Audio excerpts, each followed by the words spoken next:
My parents chose my sister's baby shower over my emergency C-section, saying, "You always make everything about you." They'd borrowed $47,000 from me for their mortgage, so I called the bank the next morning. Then my surgeon said something that changed everything. I was on the operating table, my hands shaking so hard the nurse had to hold them still, when I heard my own mother's voicemail greeting for the fourth time. Not her voice, her voicemail. "Hi, this is Philippa, leave a message." I hung up before the beep, because what was I supposed to say?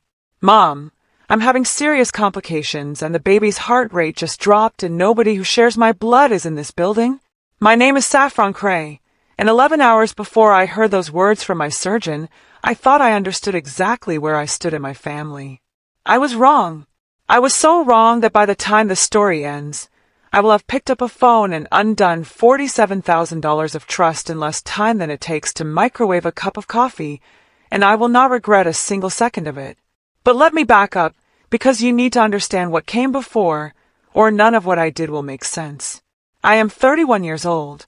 I grew up the older of two daughters in a house in Ohio where affection was a finite resource, and my younger sister Marnie always seemed to get the larger share of it. It wasn't dramatic, not in the beginning. It was smaller than that. It was the birthday photos where I was cropped out because I made a weird face. It was report cards where my A's got a nod and Marnie C's got a party. It was my father, Rutherford, calling Marnie, the light of the house, at a family dinner while I sat 2 feet away holding a casserole dish I'd spent 3 hours making. I used to think if I just achieved enough, helped enough, gave enough, eventually the scale would tip. I became the daughter who remembered every anniversary, who drove 2 hours to fix my mother's laptop, who paid for my father's cardiologist visit the year his insurance lapsed. I told myself I did it out of love. Some of that was true. But if I'm honest with you now, in a way I was never honest with myself back then, I did it because some small, hopeful part of me believed generosity was a language they'd eventually learn to speak back. There's one memory I still turn over sometimes, from when I was 17. I'd made the state finals for a debate tournament, the kind of thing that felt enormous to me at the time, and my parents promised they'd be there for the final round. That morning, Marnie called them in tears because a boy she liked hadn't texted her back all weekend, and by the time I stepped up to the podium, the 2 seats we'd reserved for my parents were still empty. I won that round anyway. I remember scanning the room out of habit afterward, already knowing what I'd find. I told myself it didn't matter. I've told myself that about a lot of things, for a very long time, and I got very good at believing it. 3 years ago, my parents called me in a panic.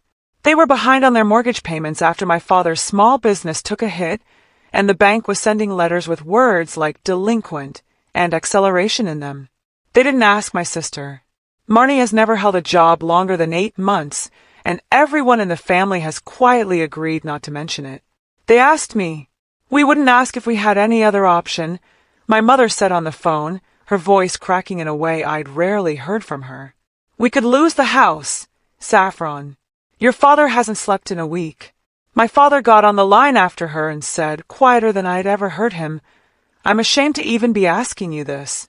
For a moment, hearing him sound small like that, I forgot every birthday photo I'd been cropped out of and every dinner where Marnie got the party and I got the nod. I just wanted to fix it, the way I'd always wanted to fix things for them. $47,000 was almost everything my husband Emery and I had saved toward a down payment on our own house. We'd been renting for 6 years, watching the market climb further out of reach every quarter, and that money represented 4 years of scrimping, of packed lunches and canceled vacations, and Emery picking up freelance contracts on weekends. When my parents asked, I didn't say yes right away. I asked Emery first, because it was our money, not just mine. He didn't love the idea. He's a careful man, an accountant by trade, and he ran the numbers twice before he looked at me and said, "If we do this, we do it properly. Paperwork. Terms. Not a handshake." I agreed. We had my parents sign a private promissory note, drawn up by an actual attorney, structured as a soft second lien recorded with their mortgage lender, so it would show up in any future title search. It had a modest interest rate, a 10-year repayment window, and one clause my attorney insisted on that I barely paid attention to at the time, an acceleration provision, allowing the full remaining balance to be called due immediately at my sole discretion if certain conditions were met. I remember my mother crying with what looked like gratitude when we handed over the check.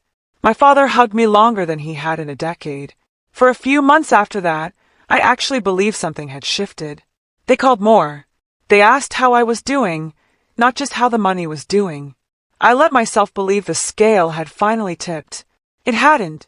It had just been recalibrated to remind me what my usefulness was worth. 2 years into that loan, I got pregnant. It was not an easy pregnancy. I had a marginal placenta previa that my doctor watched closely from the 16-week mark, plus gestational hypertension that crept in around week 30. I was placed on modified activity restrictions, then stricter ones, then full bed rest at 34 weeks after a scan showed the placenta hadn't moved the way we'd hoped. My obstetrician told me plainly that a C-section was very likely, and that given the previa and my blood pressure numbers, it needed to happen in a hospital equipped for a fast surgical response if anything escalated. She used the word monitor closely so many times in that appointment that Emery started writing it on our kitchen whiteboard as a joke, a small ritual to keep me from spiraling into worry every time a new symptom showed up. Emery took every one of those appointments seriously in a way that occasionally embarrassed me, showing up with a legal pad of questions for my doctor, researching hospital response times for obstetric emergencies, quietly rearranging his freelance schedule around my due date months in advance so he'd never be more than a few hours from home. He wasn't a man who said much about fear out loud, but I watched him prepare for the worst case in every practical way he knew how, and some nights that was the only thing that let me sleep at all. I told my parents all of this. I told them in detail, because some instinct in me wanted them prepared, wanted them present. My mother said all the right words. Of course, honey, we'll be there. My father said, you just focus on staying calm, we've got you. I believed them, because believing them had become a reflex I hadn't examined in years. Around that same time, Marnie announced she was engaged and pregnant herself, 4 months behind me, and my parents began planning her baby's shower with an intensity one had genuinely never seen directed at anything involving me. There were group texts about venue rentals. There were centerpiece mood boards. My mother took an entire Saturday to drive 90 minutes to a specialty bakery because Marnie wanted a specific shade of blush pink frosting that the local bakery apparently couldn't replicate. I noticed. Of course I noticed. But I told myself it was fine, because showers are supposed to be fun and my situation was medical and serious, and surely medical and serious would outrank a party when the moment actually came. Surely. The moment came 3 weeks early, on a Thursday afternoon in April, when my blood pressure spiked during a routine check and my doctor took one look at the numbers and told me I was being admitted immediately. Emery was at a client meeting 2 states away and caught the next flight home, but flights aren't instant, and my doctor made it clear this wasn't a situation where we could wait for him to land. My surgery was scheduled for that evening. I called my mother first, my hands already trembling with the particular fear of a person who has just been told her body is no longer cooperating with the plan. Mom, they're taking me in for the C-section tonight. It's happening now. Can you come? There was a pause on the line, and in the background I heard laughter, glasses clinking, someone saying something about a diaper cake. Tonight, honey, we're right in the middle of Marnie's shower. Can it wait until tomorrow morning? Mom, it's an emergency C-section. It can't wait. Another pause, longer this time, and then my mother's voice took on the particular flatness she uses when she's decided a conversation is over. Saffron, we drove 90 minutes for this bakery order. We can't just leave. Marnie's been looking forward to this for weeks. You'll be fine. You always make it sound worse than it is. I called my father next, hoping for something different, and got exactly the same wall. Your mother says it's not that serious. We'll swing by the hospital tomorrow, sweetheart, once things calm down here. I remember staring at my phone afterward, at the little green call-ended screen, feeling something crack open in my chest that had nothing to do with my blood pressure. I called Emery, who was somewhere over the Midwest with no signal, and then out of options, I called my best friend Delphine. She didn't ask a single unnecessary question. She just said, "I'm coming," and 40 minutes later she was there, still in her work clothes, holding my hand in a scratchy hospital gown while nurses hooked me to monitors and a resident explained the surgery in words I only half absorbed. "Where are your parents?" Delphine asked at one point, gently glancing at the door. "At a bakery," I said, and heard how strange it sounded out loud, how small and absurd, next to the machines beeping beside me. Delphine didn't say anything unkind about them. She just squeezed my hand tighter and said, "Then I'm not going anywhere." And I remember thinking, with a strange, cold clarity that cut through even the fear, they picked frosting over me. They picked a party over their daughter's operating table, and the person holding my hand through it didn't share a drop of my blood. The surgery itself moved faster than anyone expected, and not in a good way. My daughter was delivered safely, 7.5 pounds, a full head of dark hair, and for a moment I heard her cry and felt something like relief crack through the fear. But almost immediately after, my own blood pressure dropped hard, and the surgical team's tone in the room changed from calm efficiency to something sharper and more urgent. I remember hearing numbers called out that made the anesthesiologist move closer to my head, murmuring reassurance I didn't fully believe. I remember my vision narrowing at the edges like the room was being viewed through a tunnel.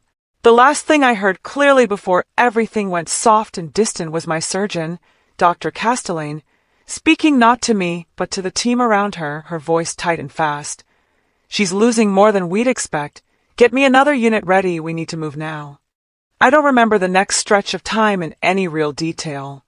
What I remember is waking up groggy, machines beeping steadily around me, Emery's face the first thing I focused on, still in his travel clothes, his eyes red from crying and from the flight. He'd landed to a string of missed calls and a voicemail from Delphine telling him to get to the hospital as fast as he could, and he told me later that he'd run through the airport parking garage so fast he'd nearly left the car door open behind him. By the time he reached the surgical floor, I was already in recovery, and a nurse had to walk him through what happened because I wasn't lucid enough yet to do it myself. He told me later that Dr. Castellane had come to find him in the waiting area once things stabilized, and had said something to him that he repeated to me almost word for word, because it had shaken him that badly. We had a real scare in there. Another 20 minutes of delay could have had serious consequences. You should know how close this was. Emery said he sat down hard in one of the waiting room chairs after she walked away, because his legs had simply stopped holding him up. Close. That word sat in my chest like a stone for days afterward. Close to not meeting my daughter. Close to Emery raising her alone. Close, while my parents ate cake and admired centerpieces 90 minutes away, choosing not to come because a bakery order felt more urgent than their daughter's operating table. My parents did show up the next morning, breezing into my hospital room with a gift bag and a stuffed rabbit, acting as though the previous night had been a minor inconvenience, rather than a night I nearly didn't survive.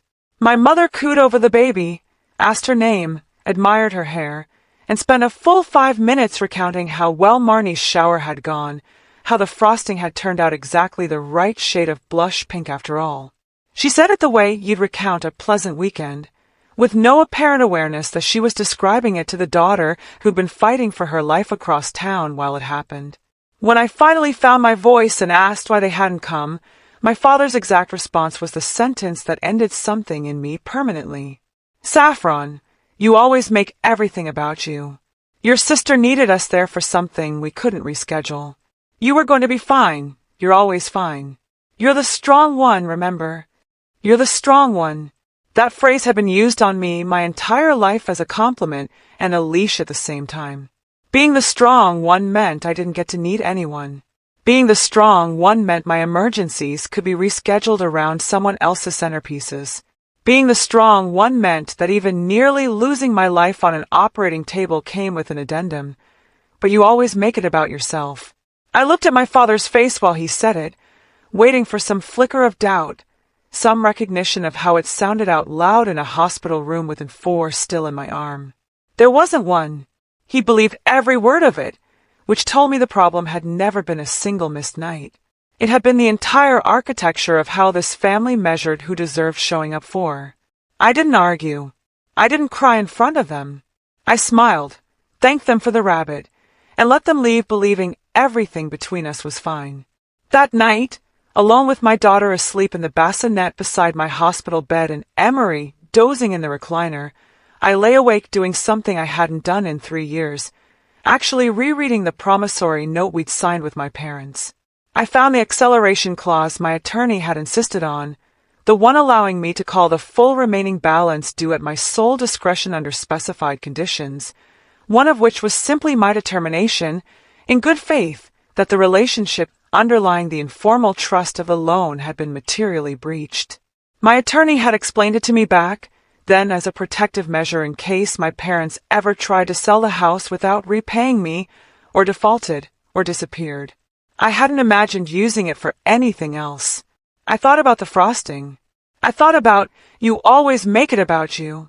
I thought about Dr. Castellane's voice saying another 20 minutes could have had serious consequences. And I thought, with a clarity that felt less like anger and more like arithmetic finally balancing, if I am not family enough to matter in an emergency, I am not family enough to keep subsidizing a house I nearly didn't live to see again. The next morning, still in a hospital gown, and 4 lines still taped to the back of my hand, I called my attorney first. I read him the acceleration clause over the phone and asked him plainly whether I had grounds to use it.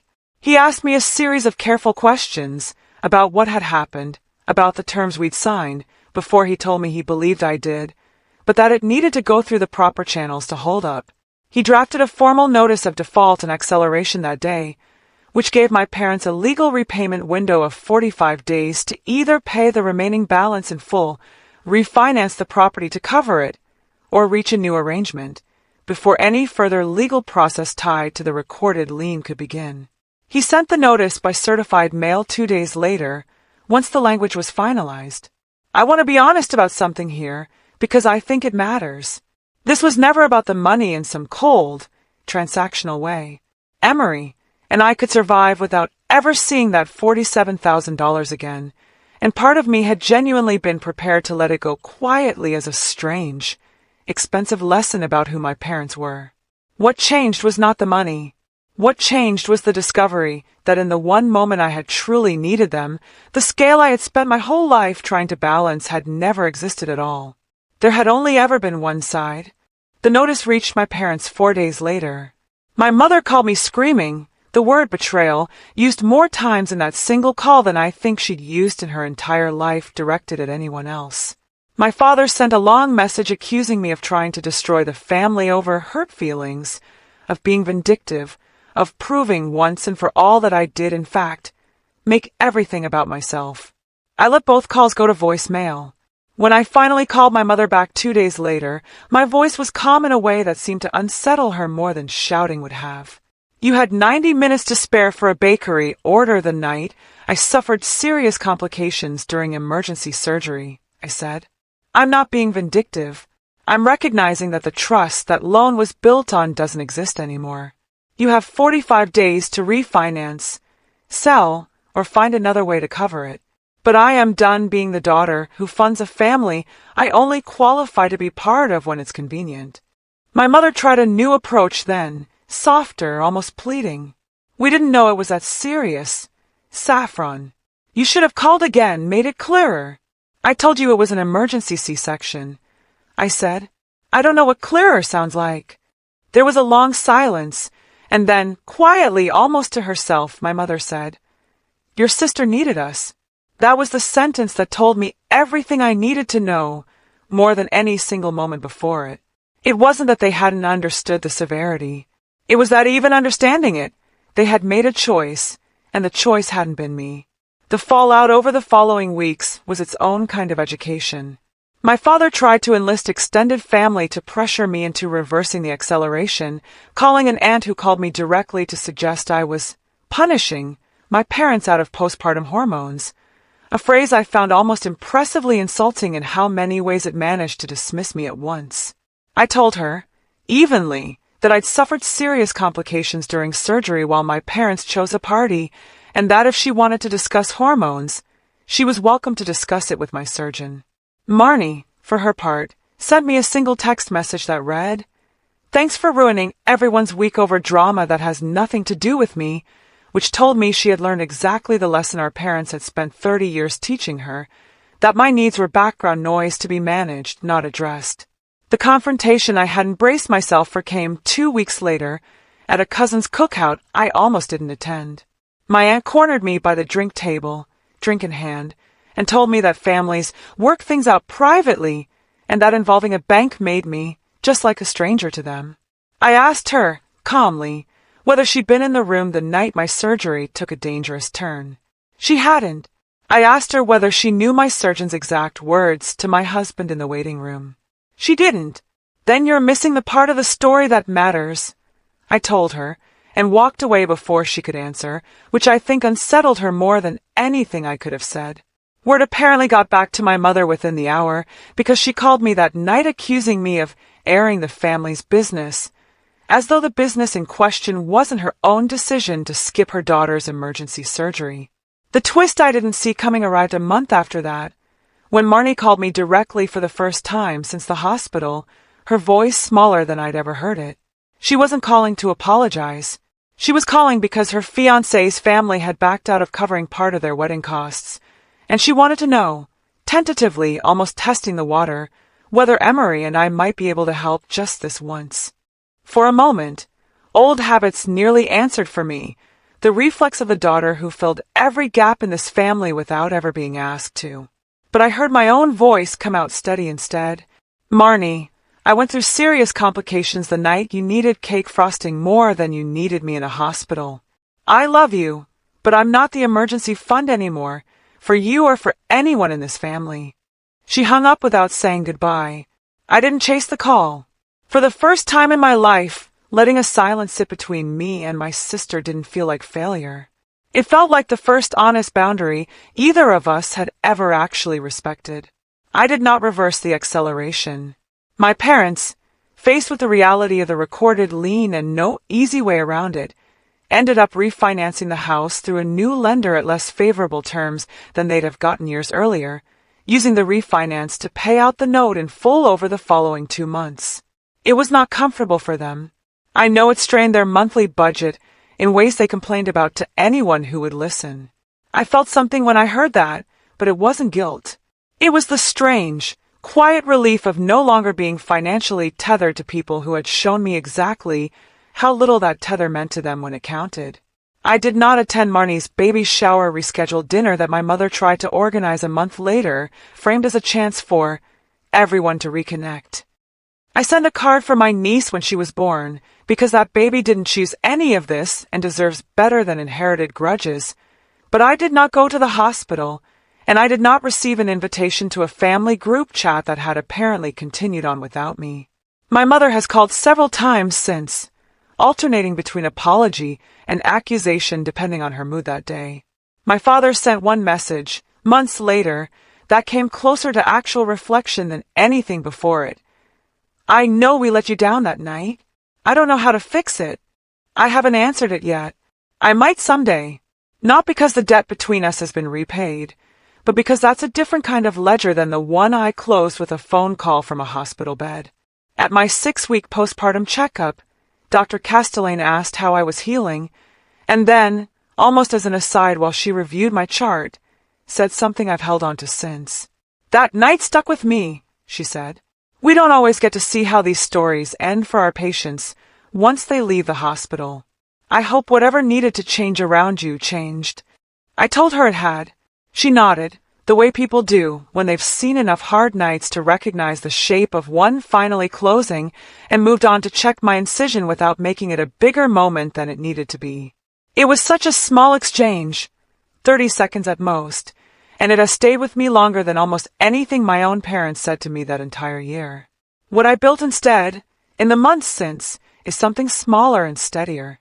Emery and I are saving again, slower this time, but without the constant undertow of wondering whether the money would ever really come back to us in any form other than resentment. My daughter is 7 months old now, and when I hold her at 2 in the morning, feeding her in the quiet dark, I think about the promise I've made to her without ever saying it out loud, that she will never have to compete with a bakery order for my attention in an emergency. That if she is ever on an operating table, I will move heaven and every scheduled event on my calendar to be there, because that is what the word family is actually supposed to mean, not what I spent 31 years mistaking it for.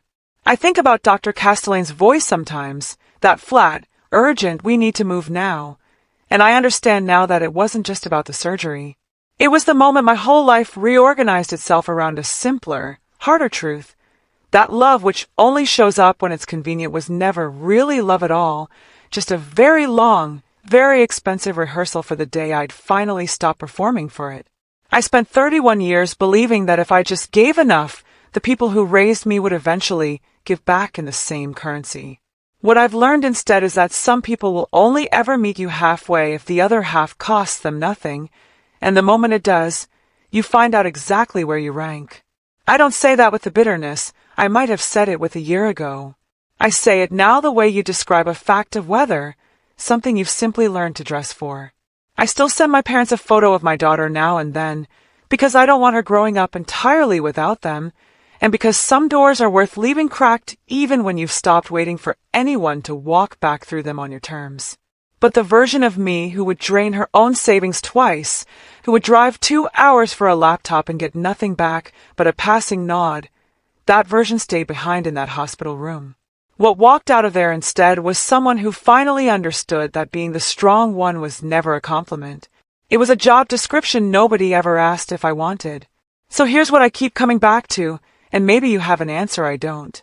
If the people who are supposed to show up for you the most only show up when it costs them nothing, were they ever really there for you at all, or were they just there for what you could give them?